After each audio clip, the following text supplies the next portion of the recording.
Hello, everybody. Welcome to episode 10 of Everlasting Summer. For part 9, we were in a mine. It was Minecraft. We played Minecraft for about 30 minutes last time. Eliza was very scared to be trapped here, and she was not being mean and as tsundere as she once was. So that's pretty epic. We're cracking her shell here. So let's get right back into things. Hope you're having a great day. Like that video. I love you. As I thought, we were in a mine.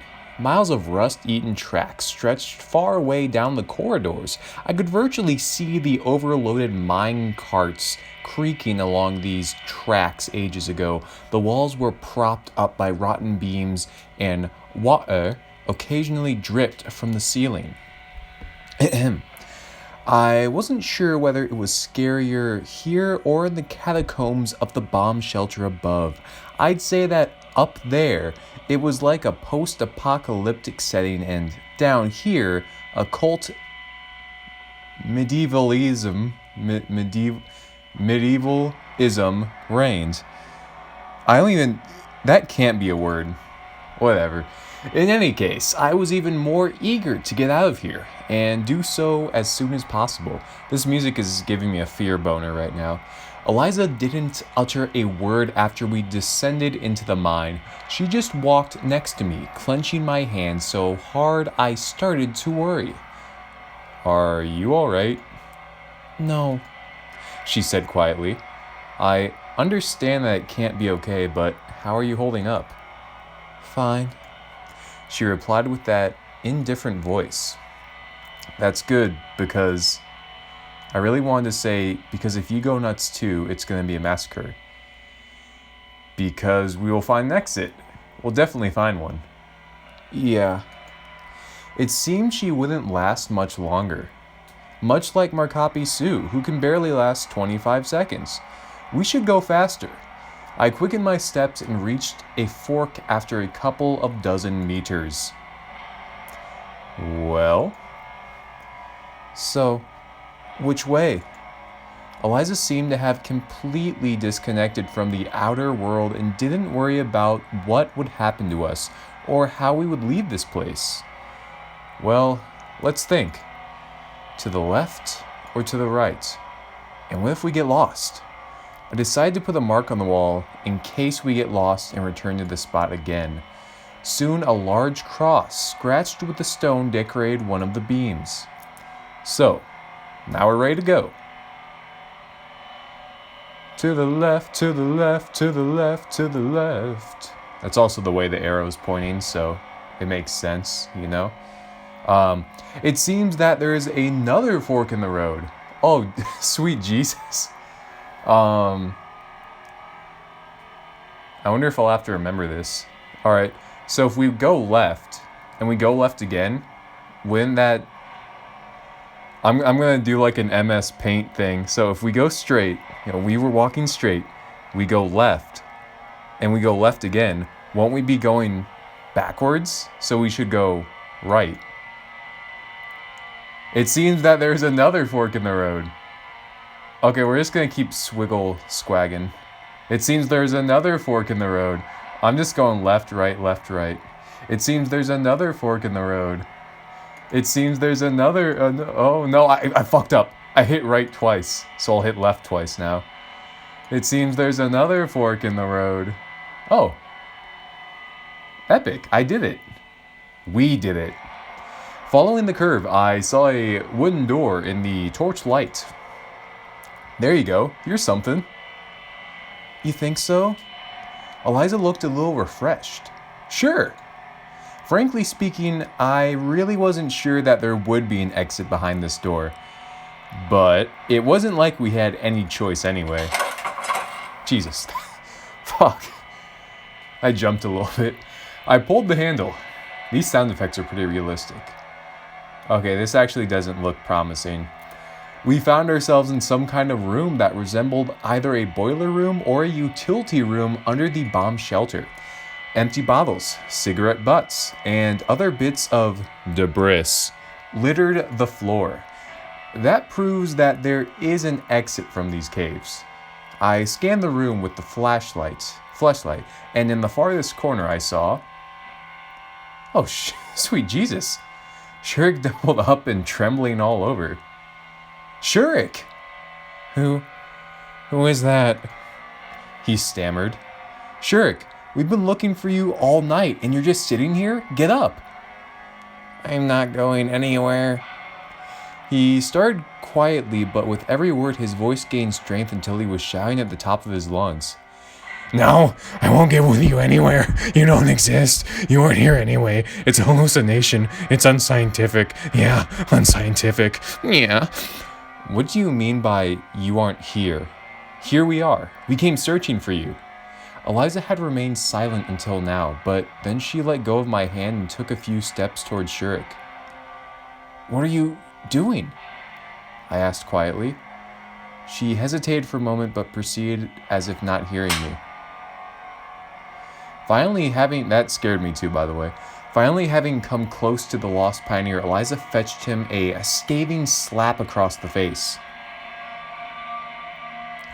We nearly died while searching for you. Those damned woods at night, that bomb shelter, these freaking mines. I'm one mess of bruises thanks to you.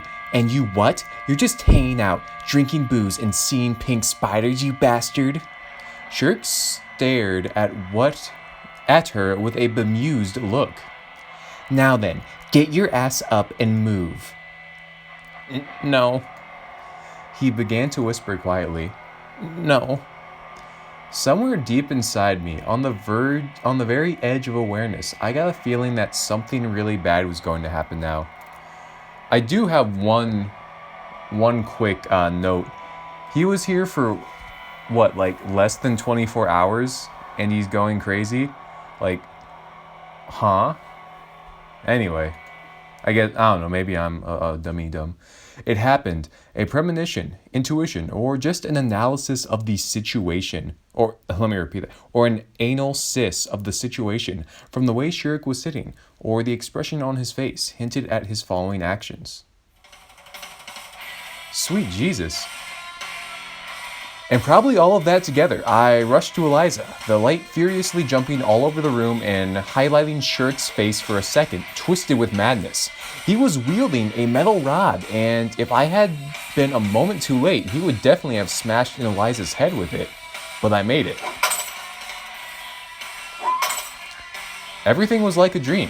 The distant shout of a girl, a hollow thud, the fleshlight going out, and the eerie silence, except for the heavy breathing of Shurik. It took me a while to come to my senses. What are you doing, you jerk? I checked my arm and it felt okay. The blow landed on the fleshlight. So now we were in a complete darkness. You won't get it. Won't get me. Shurik's hysterical laughter was quickly fading away in the distance. Hey, where are you going? Get back here now. Won't get it. The yell vanished into the distance. What a freak. I've tried to fix the fleshlight in the darkness. No way. Shurik has smashed it into pieces with his rod. Then I suddenly thought of Eliza. Are you okay? I've heard a quiet I heard a quiet sob, and at the same instant, I felt her embrace hugging me tightly. Okay, it's all over now. Everything's fine. Well, in fact, nothing was fine, but I needed her to get a grip on herself. Otherwise, we stood no chance of getting out of here alive. I tenderly caressed her head. Epic. I wonder, Eliza crying? Is that a funny thing? Maybe in a different circumstance. I'm scared. That's okay. I'm scared too. I noticed this strong and sudden transformation in Eliza, but what the heck? Anyone would be scared in these circumstances. Moreover, she's a girl. But why aren't I scared? No, not scared. Why am I still able to keep my mind clear and speak sense? Might it be because I have to worry about more than just myself? Okay, come on. We have to get out of here anyway. Hold on. Just a sec. said Eliza quietly, and the room became illuminated by the dim flicker of a lighter's flame. Where'd that come from? The statue. She forced a gentle smile and handed me the lighter. All right. I quickly swept my eyes over the room, searching for something that could be used as a torch. There were some tattered rags and a rod among the debris on the floor. One of the bottles contained some liquid that smelled like industrial alcohol. For better or for worse, in a minute I was holding something that resembled a flaming torch in my hands. I don't know how long it will last, so we have to move quickly. Where to? Eliza seemed to be returning to her senses. Let's go back. At least we'll reach the bomb shelter. For one thing, there's light there. She gave me a quiet nod and took my hand. The torch was burning poorly. We had to reignite it every other minute. One didn't have to be an oracle to predict an extremely short lifespan for that rag we were using. I became more and more afraid that we wouldn't leave the darkness in the mine. You couldn't rely too much on just the lighter. However, we reached the hole that led up to the catacombs quite fast. It seems that I memorized the route after all. Take a sip of water here after this sentence. We struggled to get up, scrambling over the rocks almost blindly. That's good stuff. Okay, where are we going now? Asked Eliza, getting her breath back. What do you mean? We're going to that room with the bunks and cabinets. Which way's that? I opened my mouth to reply, but suddenly realized that I had not the slightest idea. The hole looked the same from all sides, just like the walls, the floor, and the ceiling. We had not a single hint to indicate the right direction. Well, don't you know? Eliza asked sadly and sat on the ground. No. I replied quietly, put out the torch to preserve it, and sat next to her. Are we going to die here? She rested her head upon my shoulder. Eliza's voice sounded flat, one might even say calm, but I could feel that her body was trembling, either with cold or with fear, or with both combined. Eliza's voice sounded flat. Did I miss something? Fuck. I read that. Wait, am I retarded? I mean, yeah, obviously, but are we going to die here? Rest my head upon your shoulder. Okay, I didn't miss anything. I am retarded. When I am say calm. I already read that. Okay. Sorry everyone. Sorry about that little misstep there. Even the great Markapi Sue makes a mistake once every blue moon. Don't be silly. Sure, things are getting worse, but they're still pretty far from we're gonna die. They will come and rescue us in the morning. Olga Dmitrievna will call the police, so I would love to believe that myself. I see. Yeah. I lost track of time sitting there. I was afraid to go forward or backward. I was afraid to make a choice, as our torch definitely wouldn't last both ways. Wandering in total darkness without any source of light was definitely worse than waiting for the rescue here. This way, at least we would have some light left for an emergency. Suddenly, a rumbling started echoing in the distance. Well, here's that emergency. I thought this was going to be a dating simulator. This is a scary game, and I don't like this right now. I ain't gonna lie. My butthole be puckering. That was definitely the clank of the door bolts mixed in that rumbling. Get up. I harshly pulled Eliza to her feet and lit the torch with shaking hands. What is it? She asked in dismay. I don't know, but it seems there's someone. We have to run. To be honest, I wasn't sure if that was a good idea. What if the mad Shurik is there? In fact, that's the least of the evils I can imagine. But we had no choice left. The stones scattered beneath our feet. I desperately tried not to fall down, holding my hands with the torch out in front and dragging Eliza with the other. She ran along in silence, breathing heavily. I really wanted to look back at her, but didn't have the strength or time. Finally, the outline of the door appeared before us, and I leapt into the bomb shelter, readying myself to fight any foe that was there. but the room was empty. I swept my eyes across the room trying to spot hidden monsters, Shurik, or any other evil entity, but it was all exactly the same as it was the first time we'd been here. Except for the door, the second door. It was open. "Somebody's passed through here," I spoke up triumphantly. "Who?" "Don't know. Maybe it was Shurik." "But how did he manage to open it?" "Who the hell cares? Come on." There was another corridor behind that door, and it was ascending slowly. So we're getting closer to the surface. I was right. After several hundred... Damn typos mess me. I was right. After several hundred of feet, I stumbled upon a ladder leading to a small hatch on the ceiling. Jesus. Fuck. It didn't take much effort to open it. "What's up there?" "Who cares? It's better than staying down here anyway." That's pretty creepy. I climbed the ladder and found myself surrounded by gloom. However, this gloom was definitely lighter than the darkness of the catacombs. As my eyes got more used to it, the outlines of the walls, the ladder, and the door leading to the outside were emerging in the pale moonlight. I helped Eliza to climb up, and we literally sprang out of the building. The exit from the catacombs was located in some sort of ruined building that resembled either a nursery or a country school. "It must be the old camp." Eliza sat on one of the swings and wiped the sweat from her forehead with the back of her hand. "I see. So we found it after all." I smiled involuntarily. "What are you laughing at?" She frowned and pouted with displeasure. To put it shortly, she returned to her usual self. "So, it's not so scary here anymore." "I wasn't scared there either." That was the wrong there, by the way. "Oh, come on." "That's right, I wasn't." Whatever. I was angry.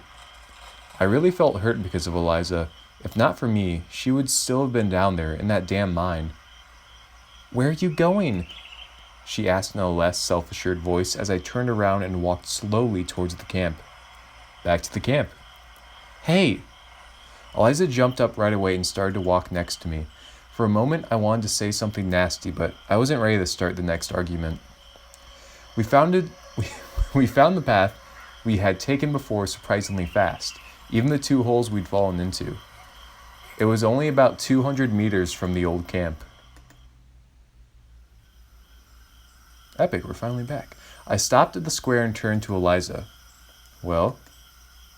"Well?" She looked uncertain, even confused. "Then..."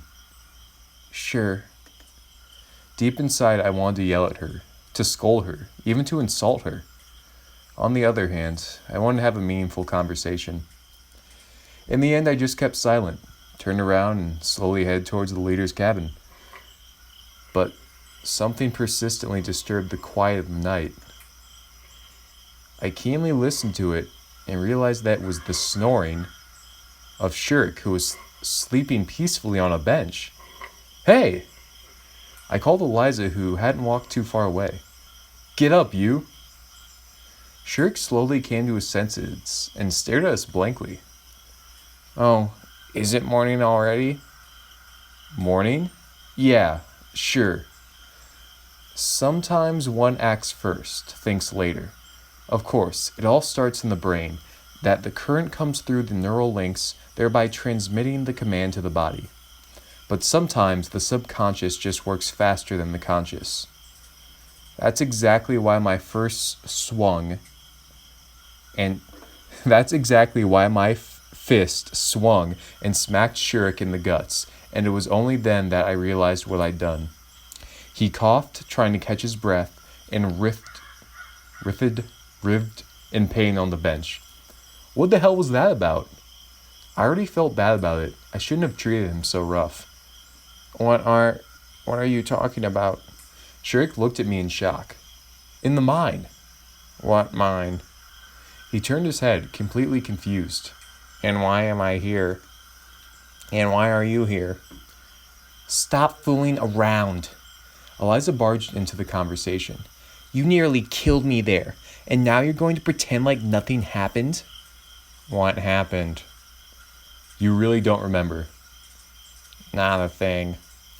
Okay, so what is the last thing you do remember? Shurik tried to concentrate. Well, I was on my way to the old camp in the morning. I knew I could find some hardware for the robot there, so... And that's all. I don't recall anything since then. Then I just woke up here. I let out a heavy sigh as I turned away. Well, go ahead. Sweet dreams. Hey, where are you? I ignored Eliza and stumbled away to the Olga Dmitrievna cabin. She stayed arguing with Shurik. I sat in the deck chair and looked up at the stars. This night, they seemed to be brighter than usual. Perhaps they seemed so because not too long ago, my only source of light was a dim fleshlight and then that torch. The stars are brighter than a fleshlight and obviously a torch. This is like Super Mario Galaxy music. I guess most of the stars, are even brighter than the sun, but they're so far away. So, why have you come? I asked without even turning my head. Eliza's footsteps could be heard well in advance in the silence of the night. Yo, this flute got me feeling some type of way. This is smooching music right here, if I do say so myself. Well, What did Shurik say? He said that he doesn't remember anything, that it's unscientific and nonsense like that. I think he really doesn't remember because of shock and stress. Who am I to say? I was in the same boat not too long ago. I am still in it, though. Do I have amnesia? Well then, why did you come here? Then again, I guess I knew the answer. That's exactly why I hadn't gone to sleep but waited for her here. Well, Eliza sat down next to me. Kind of wanted to thank you. After all, down there, you know. No problem. I said gently and leaned back. Well, all right then, Baka. She got up and was going to go. If you think that I'm angry with you, I'm not. Everything's okay. I didn't actually think that, Baka. Eliza got worked up. Fine then. Okay. Yeah. Then, just go already. I said kindly and waved my hand. I'll go when I want to. So now you don't want to? I want to. Well, is something preventing you from going? Baka! Eliza stamped her foot and quickly walked away from the leader's cabin. I took a deep breath and stood up. My head was terribly dizzy from fatigue. Well, at least Olga Dmitrievna is sleeping already, and I won't have to explain anything. However, it wasn't that easy. The camp leader was standing in the middle of the room and was obviously preparing for a lengthy conversation. Her hands on her hips, her milkers ready to be milked. It's gamer time. Or rather, for a debriefing. Would you care to... That's almost too Eliza-like. Let me take a sip of water while I reflect on her voice. Would you care to that's okay. Would you care to explain? What's the matter? In fact, you didn't mind when we were going to search for Shurik. And what? Have you found him? It looks like she was more concerned about me coming back late than the fate of the lost pioneer. Yes, we have. By the way, why are you standing here in the darkness? What? I said, why in the darkness? Because it's time to sleep. I couldn't agree with her more, although I was slightly surprised by such an abrupt mood swing. I just barely stumbled to my bed and collapsed on it without undressing. But still, Eliza, I just didn't know what I should think of her. It wasn't because she'd been acting strange recently. No, on the contrary, all of her behavior was quite consistent and understandable. Even her returning to thank me. I thought of Eliza much more than anything else that had happened tonight. Although, if you get down to it, there was nothing supernatural about it. Uncomfortable, sure. Frightening even. Spine-chilling? Sure. Something related to my arrival here? Hardly. These thoughts put me to sleep. Or what is this going to be, like day 5 in the game? Yes, day 5. Even though we're on episode 10. That's two days per episode. That's a pretty nice ratio if you ask me. We ran with the last of our strength, like those who run for their precious lives, like a doomed person knowing that there is no hope to save his life. We still fight the inevitable and his own fate. Jeez. These sound effects are going to be the end of me. I barely managed to close the heavy metal door behind me. Just like, what the fuck? These sound effects are insane. I have no idea how deep this bomb shelter is, or if it's able to withstand a nuclear blast, but we have no other place to hide. She gripped my hand tight. Is this like a nightmare or something? Don't be afraid. Bits of the ceiling were falling and the walls were shaking. I was prepared for the worst, but death is the kind of thing that you can't ever be prepared for. But suddenly, complete silence fell.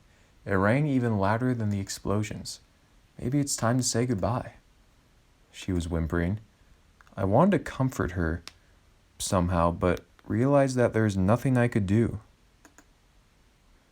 Yes. You know, Holy shit. Sweet Jesus. A horrible bang almost split my eardrums. It seems that I'm under a piece of collapsed ceiling, but I don't feel any pain.